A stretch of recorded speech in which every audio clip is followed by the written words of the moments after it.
গরুর গোশত খাওয়া এটা হালাল না হারাম? হালাল। কুকুরের গোশত খাওয়া হালাল না হারাম? আচ্ছা।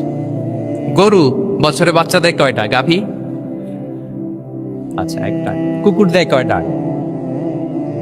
কয়টা? 7টা, 8টা, 10টা? ফ্যামিলি প্ল্যানিং নাই তো? দেদা আসছে দিচ্ছে।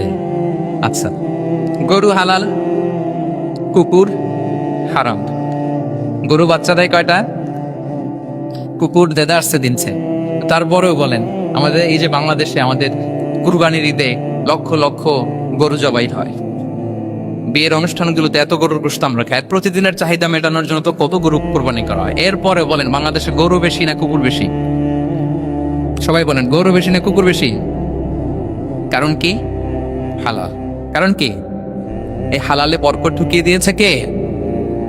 তাহলে if there is no concept of halal and haram, there is no Islamic lifestyle. প্রথম core value of Islamic lifestyle হচ্ছে আপনাকে হালাল দিয়ে আপনার জীবনকে সাজাতে হবে। লা ইয়াদখুলুল জান্নাতা জাসাদুন গুযিয়া বিল হারাম।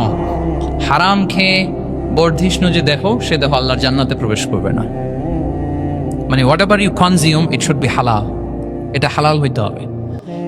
শুধু যেটা আপনি খাচ্ছেন এটাই না, কুলু মিম্মা ফিল আরদি হালালান তাইয়্যিবা, আল্লাহ তাআলা বলেছেন যেটা কনজিউম করবা হালাল হবে, হালাল হতে হবে।